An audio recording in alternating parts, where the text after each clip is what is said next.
Seorang pria sedang dalam proses hilang temu menyudutkan diri pada pulau tak berpenghuni terletak di sekitaran Malaysia.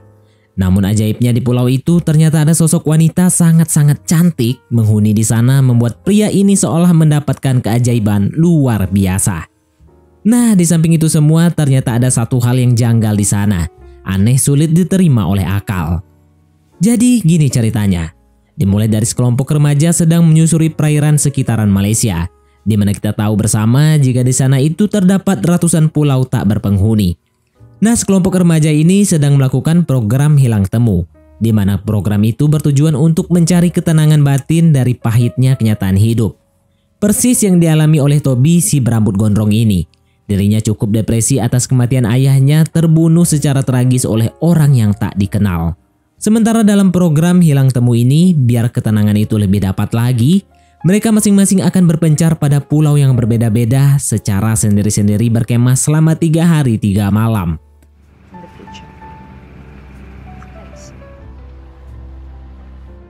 Begitu pagi telah tiba, itu saatnya mereka akan masing-masing berpencar pada pulau yang berbeda-beda. Di mana Kay sebagai leader pada kelompok hilang temu ini telah mengantar Toby menuju pulau yang ada di depan sana menggunakan skoci.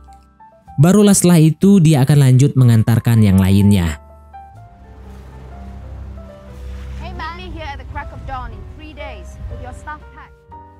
Kini Kay telah menuju kapal meninggalkan Toby seorang diri serta berbagai macam perlengkapan dan kebutuhan pangan di bawahnya. Sedikit mengamati situasi pulau ini, Toby pastinya merasa orang paling asing dengan kesendiriannya. Baru kali ini juga ia diperhadapkan oleh hal baru dengan kondisi lebih menantang menyendiri di pulau. Kini Toby mulai berjalan mencari tempat berkemah dan memutuskan untuk mendirikan tenda di tepi pantai saja, memanfaatkan ranting pohon sebagai penopang tendanya.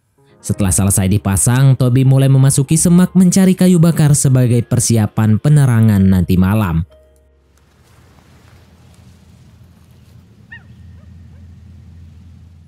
Di samping ia mulai mendengar suara-suara aneh dari dalam hutan. Ternyata ada monyet mati, entah apa yang membunuhnya pun Toby keringat dingin kaget sekali. Lalu dirinya langsung kembali ke tenda, namun sialnya seekor monyet pintar ternyata datang memakan seluruh bekalnya Toby yang ia simpan di sana. Belum sejam Toby di pulau, keanehan serta kesialan sudah ia rasa. Lalu entah dirinya akan makan apa ke depannya. Alat menangkap ikan juga sama sekali tidak ada. Padahal Kay baru akan menjemputnya dalam 3 hari ke depan. Toby bukannya mendapatkan ketenangan, tapi malah menjadi repot. Nah, karena sudah mulai merasa lapar, Toby mencoba masuk ke air mencari apapun yang bisa dimakan. Namun celaka, kakinya terluka menginjak cangkang kerang. Ya, daripada mati kelaparan, Toby memutuskan makan kerang-kerang itu saja. Alhasil pas di malam hari dirinya malah jadi muntah-muntah karena reaksi dari kerang beracun yang dimakannya.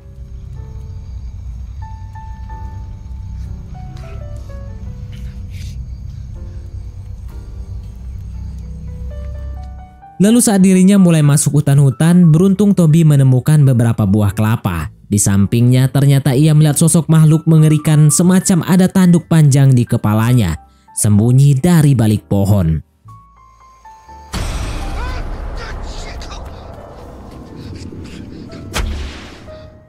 Akibatnya Toby langsung jatuh pingsan, tidak menyadarkan diri. Hingga esok paginya ia baru mulai menyadarkan diri menemui dirinya sedang terbaring di atas akar pepohonan. Sementara tenda, peralatan serta karnelnya ternyata sudah terseret ombak semalam. Lalu ketika Toby mulai menoleh ke arah laut, seketika pandangannya disilaukan oleh sosok perempuan cantik bening aduhai. Entah dari mana asalnya, ia sementara lagi berendam di tepi pantai seperti sedang mencari sesuatu. Toby yang seakan tidak percaya apa yang dilihatnya terus memperhatikan wanita itu secara seksama. Sampai ia dihampiri, lalu wanita itu pun mulai pergi menapaki pesisir. Toby yang amat penasaran diam-diam mengikutinya dari belakang, di mana Toby sangat memperhatikan setiap langkahnya, takut kehilangan jejak nantinya. Namun tak lama wanita itu tiba-tiba menghilang begitu saja. Tidak tanggung-tanggung, Toby nekat masuk hutan mencarinya karena penasaran berat.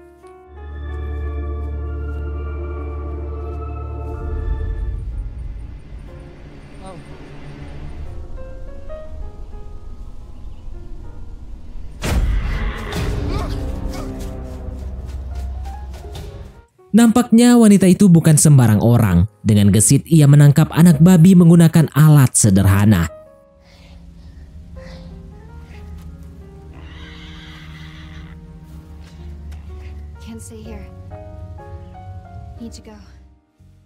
Tingkahnya membuat Toby jadi terheran-heran. Nah, sesuai arahan wanita ini, ia menyuruh Toby untuk mengikutinya seolah-olah sudah mengetahui jika ada sesuatu hal yang tak beres di pulau ini. Dengan percaya diri, Toby pun terus mengikutinya dari belakang sambil bertanya-tanya. Dan ya, mungkin karena melihat Toby sebagai orang asing, wanita itu tidak menjawab apapun kecuali tatapan tajam. Terus berjalan masuk ke hutan sambil membawa hasil tangkapannya. Sampai pada akhirnya wanita ini telah membawa Toby pada suatu bendungan yang dibangun oleh misionaris beberapa tahun yang lalu. Tiada henti-hentinya Toby terus mengajak wanita ini bicara, diresponnya hanya sepenggal kata saja. Raut wajah penuh cuek persis wanita yang jual mahal saat digombali oleh lelaki. Sekali lagi Toby bertanya, tapi pada akhirnya ia menjawab, ternyata ia bernama Madeline. Ketika hasil tangkapan Madeline telah matang, ia berbagi ke Toby. Toby terlihat sangat menikmati makanannya karena dari semalam memang ia sudah kelaparan. Kini Madeline telah pamit pulang, entah pulang kemana. Sementara Toby memutuskan untuk tinggal menginap di tepi bendungan pada gubuk tua itu. Dan ini sudah merupakan malam kedua Toby di pulau ini.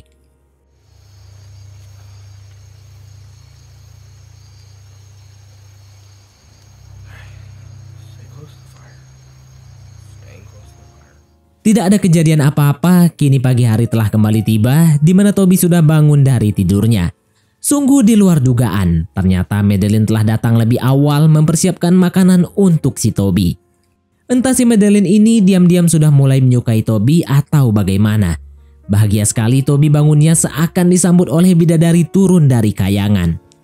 Di hari ini juga respon Madeline ke Toby terlihat jauh berbeda, tidak seperti di awal-awal mereka ketemu. Bahkan Madeline yang tidak sengaja melihat luka di kaki Toby, bekas irisan kerang pada tempo hari itu, seketika dirinya turut prihatin. Nah, saat makan mereka habis, Madeline mengajak Toby ke suatu tempat. Di sepanjang perjalanan mereka mulai ngobrol-ngobrol kenal lebih dekat, sampai Madeline memberitahu Toby siapa ia sebenarnya. Ternyata si Madeline ini sudah lama tinggal di pulau ini bersama ibunya. Lalu entah di bagian mana tempat tinggal mereka berdua. Dan anehnya Madeline di sini sama sekali tidak mau mengajak Toby ke tempat tinggalnya itu, katanya cukup berbahaya bagi seorang Toby. Sudah terlihat jelas jika sepertinya Madeline ini benar-benar menyukai Toby. Tergambar dari perilakunya, apalagi memang Madeline ini sama sekali tidak pernah menemui laki-laki selama dirinya tinggal di pulau ini. Dan kebetulan sekali Toby telah hadir sedikit menemani kesendiriannya.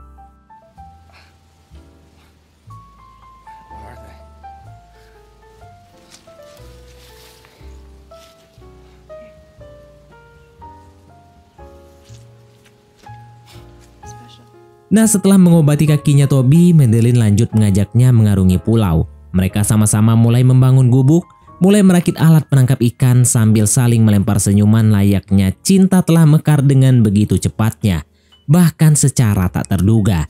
Madeline mulai menangkapkan Toby ikan, duduk berdampingan, saling tatap menatap di tepian sampai pada akhirnya Madeline mengajak Toby masuk pada sebuah gua, melaluinya untuk sama-sama melihat matahari terbenam. Dan karena sekarang sudah mulai gelap, itu tandanya Madeline harus pulang ke tempat asalnya. Paginya tepat di hari ketiga Toby berada di pulau ini. Kini Kay sudah datang menjemputnya sesuai kesepakatan dari awal. Sementara Toby yang ternyata masih tidur di dalam hutan di mana jaraknya cukup jauh dari pantai pun, Toby mulai bangun dan langsung menyadari jika ini hari Kay datang menjemputnya. Dengan cepat Toby pun langsung bergegas keluar meninggalkan hutan menuju pantai. Namun setibanya di pantai, Toby malah heran karena Kay ternyata tidak ada di sana entah kemana. Toby terus mencari-carinya sampai ia melihat ada kapal terbalik dari seberang bebatuan. Dengan cepat Toby langsung berenang menuju kapal itu, di samping dirinya sedang melihat sosok perempuan keluar dari kapal terbalik itu, sedang membawa tas lalu masuk ke dalam hutan, dan bisa jadi itulah ibunya Madeline. Toby lanjut berenang menuju kapal, saat sampai dirinya langsung menyelam untuk melihat kondisi di bawah sana. Ternyata Toby menemukan Kate tewas mengerikan.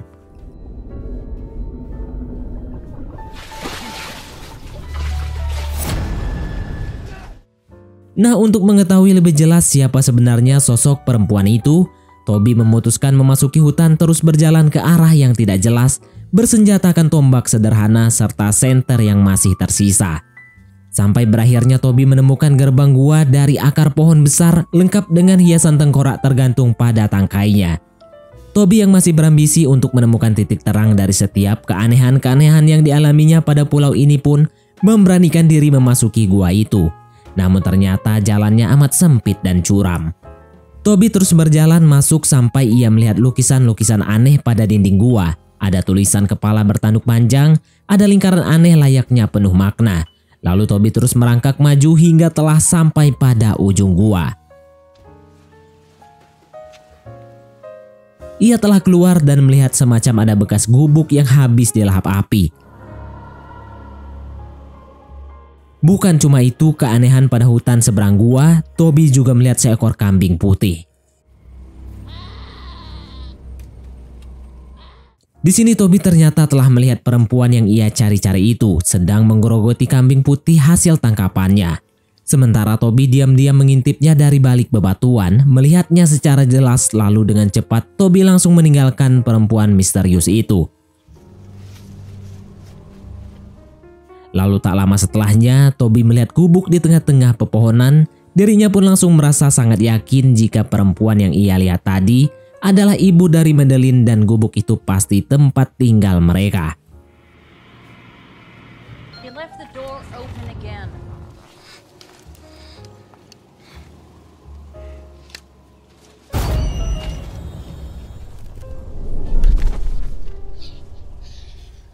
Nah, benar saja gubuk itu adalah tempat mereka. Namun Toby di sini telah diperintahkan oleh Madeline untuk segera pergi karena suatu hal.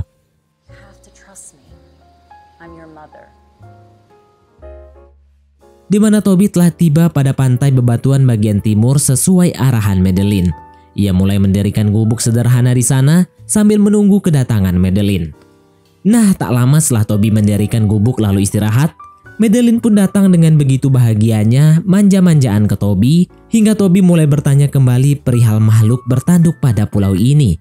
Namun Madeline sama sekali tidak bisa menjawab pertanyaan itu dan malah meneteskan air mata di pangkuan Toby. Entah apa sebenarnya yang terjadi. Nah, karena merasa pulau ini penuh dengan misteri, Toby di sini nekat mengajak Madeline untuk kabur bersamanya keluar dari pulau ini bagaimanapun caranya. Bagaimanapun mereka berdua ini memang juga sudah saling mencintai.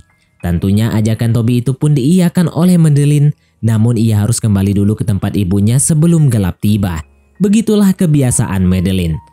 Nah, keesokan harinya, Toby merasa heran kenapa Madeline tidak datang-datang juga, padahal ia sudah berjanji jika ini hari akan datang menemui Toby lalu kabur bersamanya bagaimanapun caranya. Saat ini Toby bahkan sampai seharian menunggu Madeline tapi tidak datang-datang juga. Sampai malam telah tiba, begitu kagetnya Toby melihat kedatangan Madeline dengan wajah menyeramkan sekali, bermata biru sambil menarik ibunya yang sudah terbujur kaku penuh sirup merah. Saat wajah Madeline kembali normal, perlahan ia mulai mendekati Toby, memeluknya bahkan menciumnya hingga tergeletak ke tanah. Toby di sini hanya bisa pasrah digituin dan ini sebenarnya masih sifat aslinya Madeline. Tak lama, tiba-tiba wajah Madeline kembali berubah bergigi tajam, mata melotot langsung menyerang Toby. Untung Toby sempat menghindar lalu dengan cepat ia langsung mengikat Madeline menggunakan akar-akar pohon. Setelahnya Toby pun melarikan diri menuju mercusuar yang usianya kurang lebih sudah ratusan tahun pada pulau ini.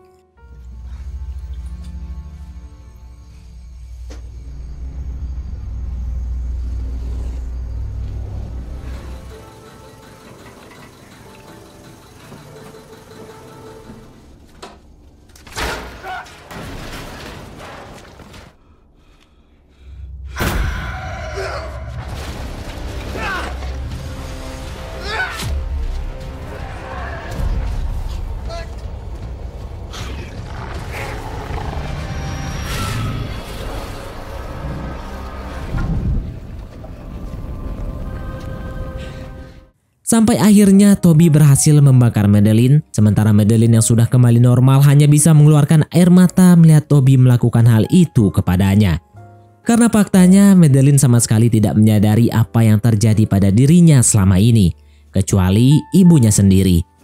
Pada penjelasan akhir, ternyata sudah lama sekali tubuh Madeline ini dihuni iblis penunggu pulau ini. Itu makanya ibunya setiap hari harus menangkap hewan untuk dijadikan tumbal agar supaya iblis yang ada di tubuh Madeline itu tidak murka. Sedangkan Toby berhasil ditemukan oleh tim pencari dan film pun tamat. Baiklah, mungkin sampai di sini saja teman-teman untuk alur cerita film kita kali ini. Terima kasih buat teman-teman yang telah mengikuti alur cerita film ini sampai selesai. Sekian dari Mimin, sampai jumpa di konten berikutnya.